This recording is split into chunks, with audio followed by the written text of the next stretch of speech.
that was painful, said the man to himself, gasping for air. He had just woken up from what felt like a long, deep sleep. But wasn't it just moments ago when he tied that noose around his neck and kicked away the old rickety chair? Anyway, who cares? I am free now, free as a bird, free from the shackles of the so-called life where my miseries ran deep. With that feeling of exuberance, the man got up, and only then did he realize that he was in a place very unfamiliar. He was in a room that had many doors on either side. The door, the walls, the roof, and the floor all were of color white. Where am I? What place is this? Just then he hears a woman's grief-stricken shriek. He dreaded turning around and seeing who was in such agony, for he knew the voice too well and also knew the cause of her misery. Slowly, her cries weren't the only ones, for they soon were joined by an old man's muffled sobs, but he could only guess, for he could never be sure as to who the man was, for he never heard the man cry before. The cries, the sobs, the wailing was growing louder and louder. Finally he could stand it no more, so he turned around to see them, but was instead greeted by a cold-hearted door. He tried to open the door, but the door was locked. "Open up!"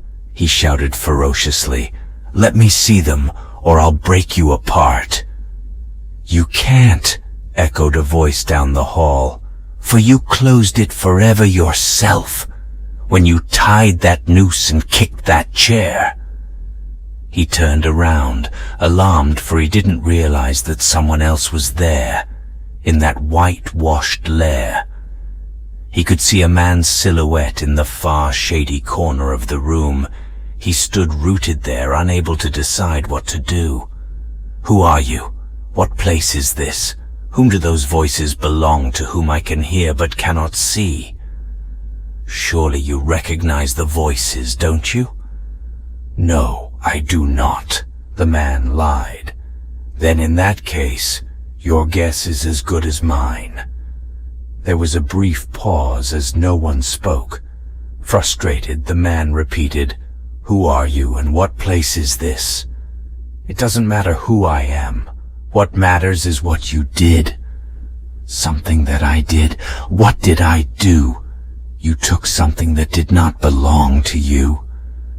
Again there was a deadly silence, for nobody spoke. "What do you mean by it was not mine to take? Surely it belonged to me." "You foolish boy, nothing ever belonged to you and nothing will ever be. You were just one of the many cogs in a giant wheel.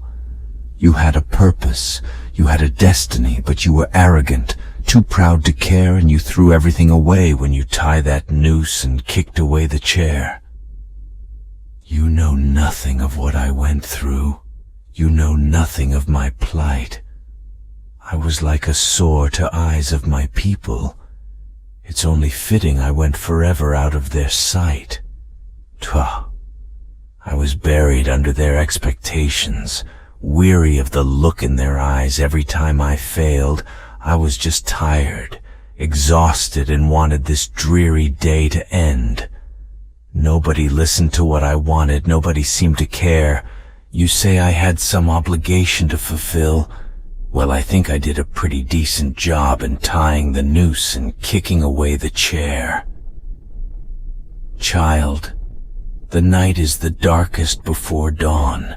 Gold is melted before being carved into jewels, and even steel needs to be forged to make swords.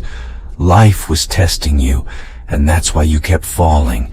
All you had to do was get up and realize your true calling. You are lying.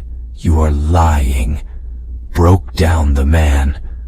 There was no silver lining in my life, only miseries which I could no longer stand. You don't have to take my word. You don't have to believe me. However, just open any of the doors and tell me what you see. Reluctantly, the man opened the first door to his left and was transfixed with what he saw. He could see himself in a room full of children. They were huddled around him. and he was at the center. They were singing with him, and some were dancing too, and there he was with his old guitar, playing some rhythmic blues.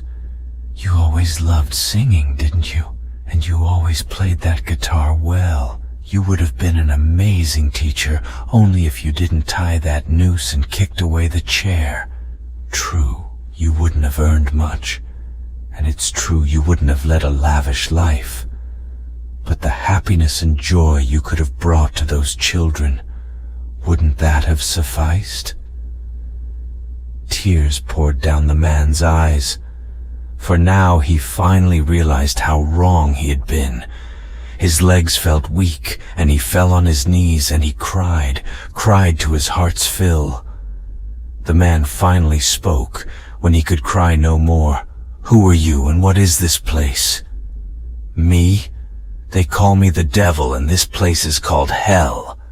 And behind each door you see, you will find various chapters from your life, which you could have lived had you not chosen to die."